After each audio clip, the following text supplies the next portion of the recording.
Last video पे आ गए हैं। Verbs of mental activities. Mental activities के लिए जो वर्ब्स इस्तेमाल की जाती हैं उनको भी जो है उनका प्रेजेंट कंटिन्यूअस फॉर्म या कंटिन्यूअस टेंस में उसका यूज़ नहीं करते हैं। तो किस लिए करेंगे, किसका करेंगे? प्रेजेंट इंडेफिनिट टेंस का। देखिए यहाँ पे कुछ वर्ब्स लिखी है। Agree, appreciate. एप्रिशिएट का जब अंडरस्टैंड के अर्थ में जो है प्रयोग होता है तो जो है कंटिन्यूअस फॉर्म का यूज़ नहीं करते हैं। Assume, believe, expect. एक्सपेक्ट का जब थिंक के अर्थ में प्रयोग हो, फील का भी अर्थ जब थिंक हो तो जो है कंटिन्यूअस फॉर्म का यूज़ नहीं करेंगे। इमेजिन, फील, श्योर या certain, forget, no, mean, deny, realise, recall, recognise, recollect, remember, see when it is used to mean understand. Understand का अर्थ प्रकट करने के लिए जब सी का प्रयोग हो तो भी जो है कंटिन्यूअस नहीं बनेगा। सी थ्रू समबडी, इसका मतलब होता है penetrate his attempt to deceive. कोई आपको धोखा देने वाला था, उसको भेद देना, उसके धोखा देने का जो प्रयास था उसको जो है निष्फल कर देना। Suppose, think, have an opinion, मतलब कोई आपकी राय हो, कोई आपका विचार हो, आपकी निजी सोच, उसके लिए जो है जब थिंक का प्रयोग करेंगे तो भी कंटिन्यूअस फॉर्म यूज़ नहीं होगा। इसके बाद वर्ब्स हैं ट्रस्ट, अंडरस्टैंड। ट्रस्ट का मतलब जब विश्वास करना या किसी में भरोसा होना। ट्रस्ट, बिलीफ और फेथ, इसके लिए मैं अलग वीडियो बनाऊंगा नो कन्फ्यूज़न वाले सेगमेंट में। तो अभी हम क्या देखने जा रहे हैं, जो अभी वर्ब्स हमने देखी, लिस्ट बनाई थी, उनमें से कुछ वर्ब्स को हम लोग डिटेल में पढ़ लेते हैं। पहली वर्ब हमने ली है थिंक। और थिंक का क्या अर्थ होगा यहाँ पे? To have a particular idea, attitude, opinion about something और समबडी। किसी व्यक्ति या वस्तु या चीज़ के बारे में आपके विचार, आपका दृष्टिकोण या आपकी राय उसके बारे में कैसी है ये बताने के लिए जब आप थिंक का यूज़ करेंगे तो उसको कंटिन्यूअस फॉर्म में यूज़ नहीं करेंगे, नहीं लिखेंगे। उसका जो है इंडेफिनिट फॉर्म यूज़ होगा। थिंकिंग नहीं हो जाएगा, थिंक होगा। Who do you think, example देखिए, who do you think will win the election.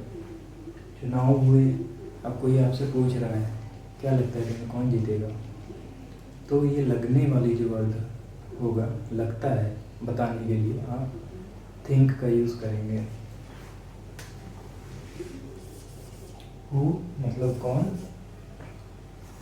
Do you think will win the election, who will win the election, कौन चुनाव जीतेगा। अब बीच में ये क्वेश्चन लगा दिया है, हु डू यू थिंक। अब यहाँ पे आर यू थिंकिंग नहीं करेंगे, क्यों? क्योंकि जो है ये मेंटल एक्टिविटी है, आपकी सोच जानना चाहता है कोई, तो उसके लिए प्रेजेंट इंडेफिनिट टेंस का यूज़ होगा, डू यू थिंक। अगला एग्जांपल देखिए, will we make it in time. क्या हम, कोई काम है मान लीजिए, क्या हम इस काम को समय के भीतर ही कर पाएंगे? तो दूसरा पर्सन जो है रिप्लाई कर रहा है, आई थिंक सो, मुझे लगता तो है ऐसा, मुझे लगता है ऐसा। हाँ, ये सहमति दे रहा है, मतलब अपनी राय व्यक्त कर रहा है। तो आई एम थिंकिंग सो, मुझे ऐसा लगता है, मुझे ऐसा लग रहा है। आई एम थिंकिंग सो नहीं कहेंगे, आई थिंक सो। हिंदी में भले आप बोल रहे हैं मुझे ऐसा लग रहा है, हाँ मुझे ऐसा लग रहा है, लेकिन इंग्लिश में आपको प्रेजेंट इंडेफिनिट टेंस का ही यूज़ करना पड़ेगा, भले आप जो है कंटिन्यूस टेंस प्रकट करना चाह रहे हैं। देखिए अगला एग्जाम्पल इसका है, what are you thinking about. Reply हो रहा है दूसरे पर्सन द्वारा, I am thinking about the match we saw last night. मतलब तुम किस बारे में सोच रहे हो या तुम क्या सोच रहे हो। अब यहाँ पे उसका ओपिनियन नहीं पूछ रहा, वो ये जानना चाह रहा है कि उसके दिमाग में क्या चल रहा है। जैसे कोई इंसान जो है बैठा हुआ है और सोच रहा है, सामने वाला देख के उसको जज कर सकता है या मतलब अंदाज़ा लगा सकता है कि सामने वाला इंसान सोच रहा है, तो ये कंटिन्यूस टेंस का यूज़ यहाँ पे किया जा सकता है। वही बात होगी, क्योंकि आप जो है उस आदमी को वो काम करते हुए देख ले रहे हैं। What are you thinking about? I am thinking about the match we saw last night. इसमें देखिए है no opinion asked for। कोई ओपिनियन नहीं मांगा गया है कि आप अपने विचार व्यक्त कीजिए। ये केवल एक जनरल इंफॉर्मेशन ले रहा है कि तुम इस टाइम कर क्या रहे हो, तो ये कंटिन्यूस टेंस का यूज़ यहाँ पे किया जा सकेगा। वही अभी ओपिनियन की बात हो जाती कि तुम उस मैच के बारे में क्या सोचते हो, अच्छा मैच था, बुरा मैच था, कैसा मैच था, तब वहाँ पे जो है थिंक का यूज़ जो है इंडेफिनिट में किया जाता, कंटिन्यूस में नहीं कर सकते थे तब। अगली वर्ब है अज्यूम। इसके ये जो 3 अर्थ हैं, इनको जब प्रकट किया जाएगा तो कंटिन्यूस का यूज़ नहीं करेंगे। टू थिंक, बिलीव और accept that something is true even though you have no proof. मतलब कोई ऐसी चीज़ आप सच मान लें जो आपके पास कोई सबूत नहीं है, कोई प्रूफ नहीं है कि हाँ वो सच ही है। जैसे बच्चों से रिलेटेड जो अपराध होते हैं, उसमें अगर बच्चे ने कंप्लेन कर दी है तो कोर्ट ये मान लेती है कि ये बच्चा सही कह रहा है और जो अपराधी है उसने अपराध किया है, तो ये अज्यूम करके चलती है कोर्ट कि हाँ अपराध हुआ है। भले कोर्ट के पास कोई प्रूफ नहीं है, लेकिन ये मान के चलती है कि हाँ अपराध हुआ है। अब ये अपराधी की जिम्मेदारी है कि जो है वो साबित करे कि जो है उसने अपराध नहीं किया। To pretend to have a different name और be someone you are not. मतलब अपने आप को दिखाना कि हम कोई और हैं। जैसे कई लोग फिल्म के जो हीरो वगैरह होते हैं उनकी तरह लुक लाइक होते हैं, उन्हीं की तरह दिखते हैं, तो कुछ जगह पे जाके ऐसे मजाक करते हैं पब्लिक से कि हाँ हम सलमान खान हैं, हम शाहरुख खान हैं, उन्हीं का लुक बनाए रहते हैं। तो वो क्या करते हैं, अज्यूम करते हैं। या be someone you are not. जैसे जो धर्म वगैरह की किताबें होती हैं उसमें ईश्वर को बोला जाता है कि उन्होंने ये रूप रख लिया, वो रूप रख लिया, विष्णु ने जो है मोहिनी का रूप रख के आया, तो अज्यूम करके आया। To express a feeling quality consciously. मतलब वही चीज़ है कि जो चीज़ आपके पास नहीं है या जो चीज़ आपको महसूस नहीं हो रही है, बहुत ठंडक लग रही है, मान लीजिए आपने बोला किसी से, तो सामने वाला कहेगा अरे ये नहीं, ठंडक है ही नहीं, तुम अज्यूम कर रहे हो, ऐसा है नहीं। देखिए इस अर्थ में जो है अज्यूम का कंटिन्यूसली यूज़ किया जा सकता है। टू टेक और begging to have responsibility, power or control of a country, organization, sometimes without the right to do so। मतलब कोई ऐसी चीज़, कभी कभी कोई ऐसी चीज़ अपने अधिकार में ले लेना जिसका आपको राइट नहीं है लेना। जैसे अफ़गानिस्तान में जो है तालिबानी लोगों ने हमला कर दिया था और पूरी जो है वो कैपिटल, उसकी राजधानी, उसको जो है कब्ज़े में ले लिया था। तो वही देखिए एक एग्जांपल भी है यहाँ पे, the terrorist are assuming the control of capital. मतलब जो है अब ये अज्यूमिंग कंटिन्यूस टेंस का यूज़ हुआ है। इसका मतलब ये है कि जैसे टीवी में न्यूज़ आ रही है और टेररिस्ट लोग जो है कब्जा कर रहे हैं, धावा बोल रहे हैं, मतलब कंटिन्यूस हो रहा है, पास्ट की बात नहीं हो रही है, तो उसको जो है कंटिन्यूस में यूज़ किया जा सकता है। The terrorist are assuming the control of the capital. इसमें जो है sometimes without the right to do so, मतलब ऐसा नहीं है कि आपके पास अधिकार है तो अगर आप कोई चीज़ इस्तेमाल कर रहे हैं, जैसे राष्ट्रपति भवन में जैसे या राष्ट्रपति बन गए मान लीजिए, तो वो अज्यूम करेंगे जब, तो वो तो उनका राइट हो जाएगा ना, वो राइट वाली बात भी है। और अगर राइट नहीं होता, जैसे ज़बरदस्ती कोई कब्जा कर लेता, तो उसके लिए भी अज्यूम का यूज़ किया जाएगा। अगला वर्ड है expect. You think something is probably true, किसी चीज़ को सच मानना या आशा करना कि हाँ ऐसा होगा या ऐसा है। मीन्स बिफोर दैट क्लॉज, अभी इस पे रहते हैं, मतलब वही सपोज करना या have good reason to think, मतलब आपके पास कोई कारण हो किसी चीज़ को सच मानने का, तो कहेंगे कि आप जो है एक्सपेक्ट कर रहा हूँ। I expect that it will rain afternoon, will you be late, क्या तुम देर से आओगे या देरी हो जाएगी तुम्हें। तो कह रहा है आई एक्सपेक्ट सो, हाँ ऐसा लगता तो है मुझे आशा तो है ऐसी। ये जो बिफोर दैट क्लॉज लिखा है, इसका मतलब यही है कि एक्सपेक्ट के बाद जो है दैट क्लॉज लगती है। नॉर्मली दैट क्लॉज लगती है, उसके पहले एक्सपेक्ट का यूज़ किया जाता है। इस दैट को आप स्किप भी कर सकते हैं। आई एक्सपेक्ट कॉमा लग गया, it will rain this afternoon, कि आज जो है दोपहर में बारिश होगी। तो ये पहला अर्थ था एक्सपेक्ट का। आपको आशा है कि कोई चीज़ सत्य है, उसके लिए एक्सपेक्ट का यूज़ करते हैं। दैट क्लॉज का यूज़ जब नहीं करेंगे एक्सपेक्ट के बाद, तो जो है कंटिन्यूअस टेंस में एक्सपेक्ट का यूज़ किया जा सकेगा।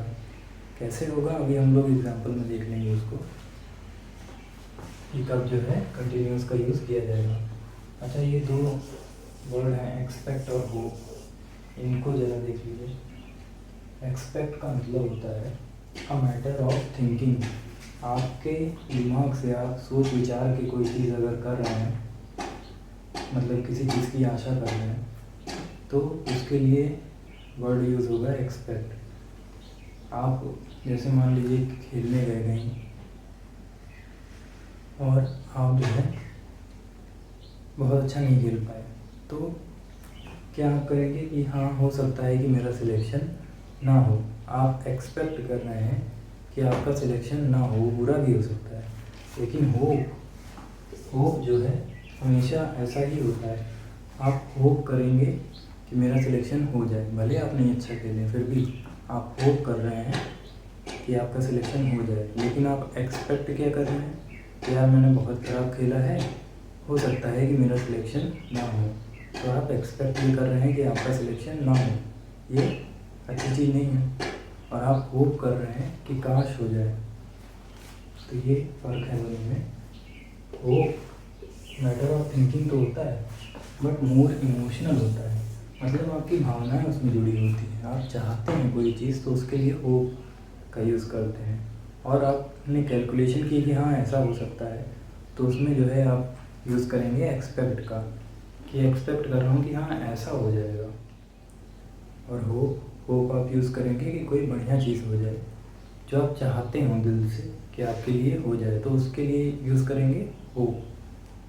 देखिए इसके एग्जांपल्स हैं, his colleagues expect him as a future director.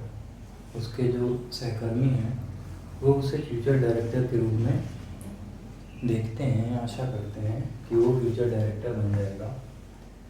अगला एग्जाम्पल है करुणा इज एक्सपेक्टिंग अ बेबी। मतलब ये है कि she is pregnant and she is hoping it will be a girl. वो ये आशा कर रही है कि ये जो है लड़की होगी। वही है, देखिए यहाँ पे एक्सपेक्टिंग अ बेबी, मतलब उसे पता है कि हाँ वो माँ बन चुकी है, तो एक्सपेक्टिंग अ बेबी, बेबी हो ही जाएगा ऐसा उसको लगता है। काफ़ी कुछ देखने के बाद अनुभव उसको ऐसा होता है कि हाँ सब कुछ सही रहा तो बेबी हो जाएगा। तो उसके लिए क्या यूज़ किया उसने, एक्सपेक्ट वर्ब का। लेकिन अब वो लड़का होगा या लड़की होगी ये तो उसके बस में है नहीं, तो उसके लिए वो क्या कर रही है, होप कर रही है। अब देखिए यहाँ दोनों दैट क्लॉज के पहले था, तो इसके लिए जो है प्रेजेंट कंटिन्यूअस का यूज़ किया जा सकता है। यहाँ पर भी हिज कलीग्स आर एक्सपेक्टिंग भी कर सकते हैं, मतलब कंटिन्यूअस बन सकता है इस सेंस में। दैट क्लॉज के पहले अगर यूज़ नहीं किया गया है, मतलब दैट क्लॉज को छोड़ दिया गया है, दैट क्लॉज का यूज़ करने का मतलब ये हुआ कि जैसे उसके बाद आपको फिर एक पूरा सेंटेंस बनाना पड़ेगा, दैट शी इज़ समथिंग ऐसे करके, और दैट क्लॉज छोड़ दिया गया मतलब आगे का सेंटेंस बनाने की जरूरत नहीं है, सेंटेंस यही वाला रहेगा। His colleagues are expecting him as a future director, ये बिना दैट क्लॉज के है। दैट क्लॉज के कैसे हो जाता, his colleagues expect that he will be our future director, ये पूरा एक सेंटेंस बन गया। तो that clause लगा के ऐसे बनता है।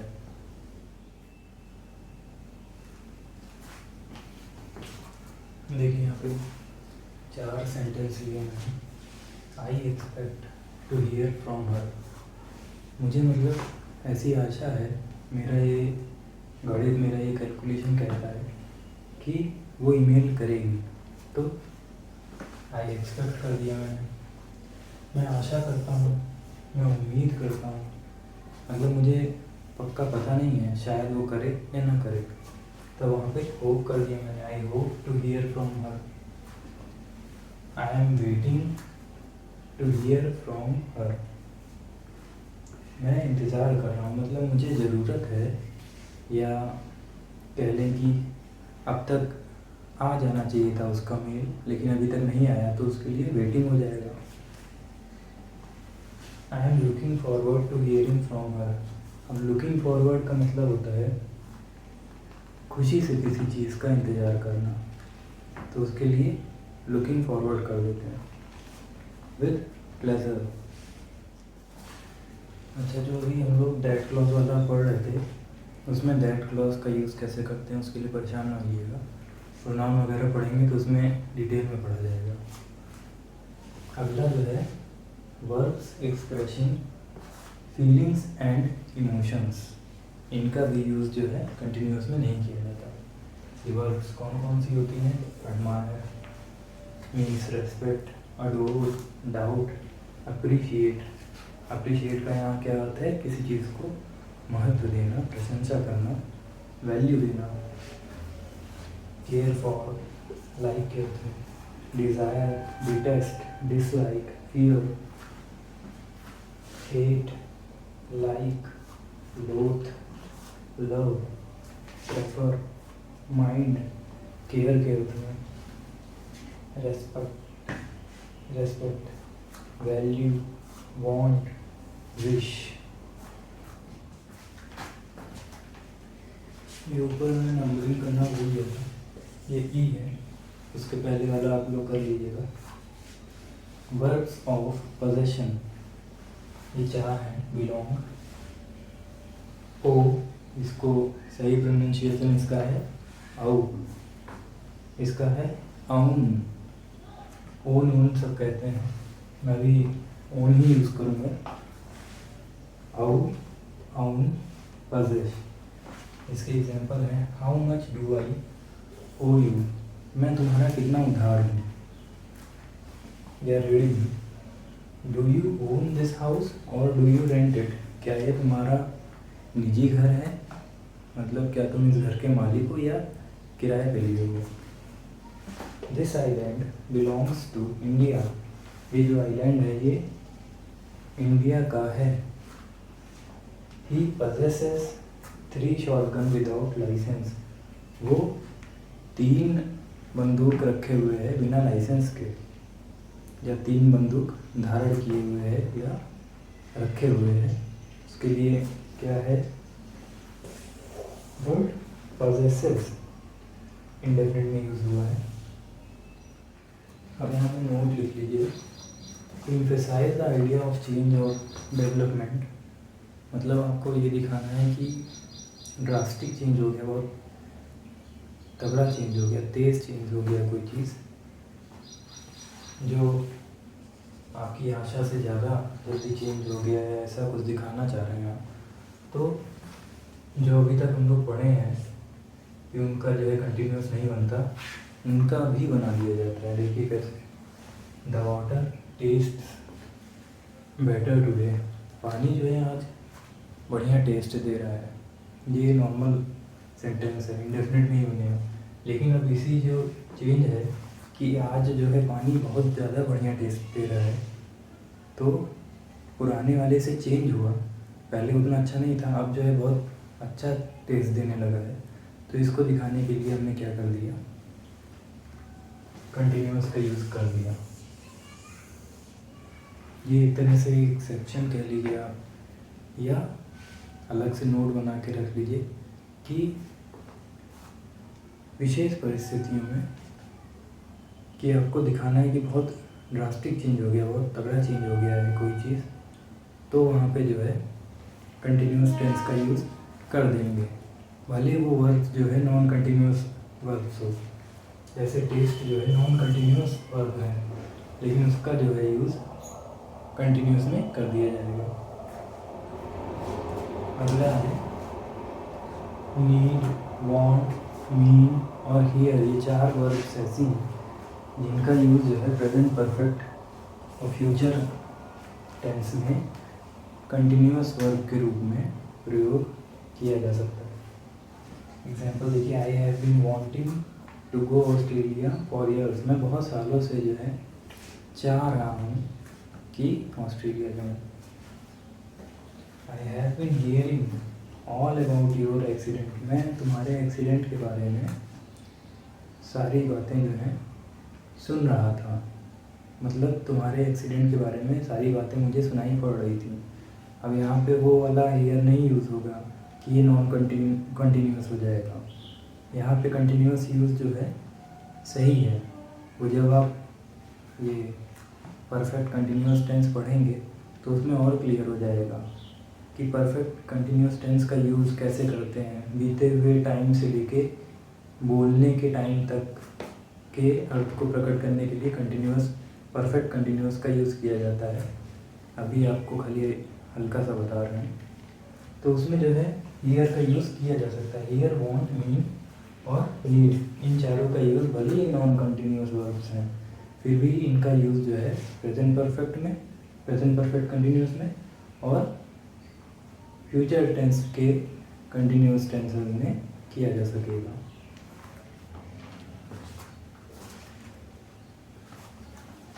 प्रेजेंट कंटिन्यूस टेंस हम लोग ख़त्म कर चुके हैं। अब हम लोग क्या करेंगे, एक छोटी सी एक्सरसाइज कर लेते हैं।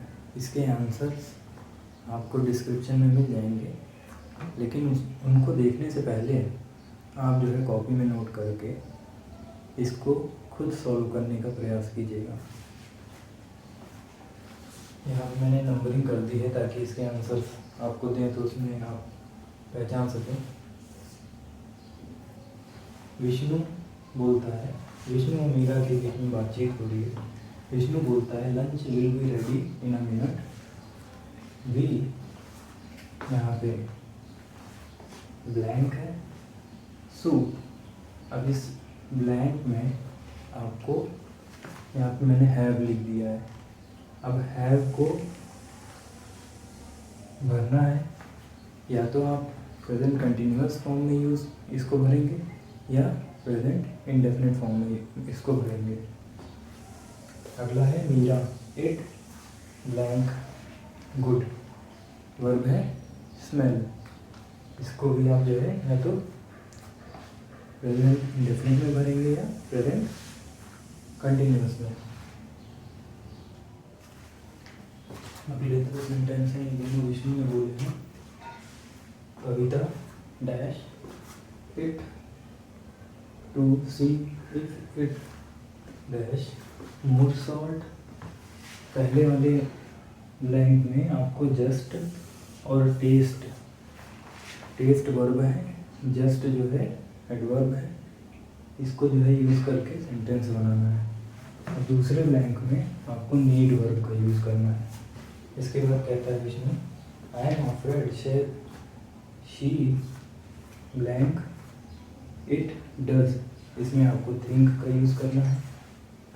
उसके बाद कहता है she blank for the salt, इसमें आपको लुक का यूज़ करना है। अब या तो आप इज लुकिंग करना है या लुक्स करना है, वही प्रेजेंट कंटिन्यूअस या प्रेजेंट इंडेफिनिट का यूज़ करना है। इसके बाद मीरा कहती है I dash too much salt so I will have mine now please, इसमें आपको नॉट और लाइक का यूज़ करना है। फिर मीरा कहती है थैंक्स इट डैश लवली, इसमें आपको लुक से बनाना है। इट डैश गुड टू, इसमें आपको टेस्ट से बनाना है। फिर लास्ट विष्णु कहता है it really dash any more salt, इसमें आपको नॉट और वर्ब नीड का प्रयोग करना है। तो ये था प्रेजेंट कंटिन्यूअस टेंस। अब हम लोग प्रेजेंट इंडेफिनिट टेंस पे जाएंगे। Thank you so much.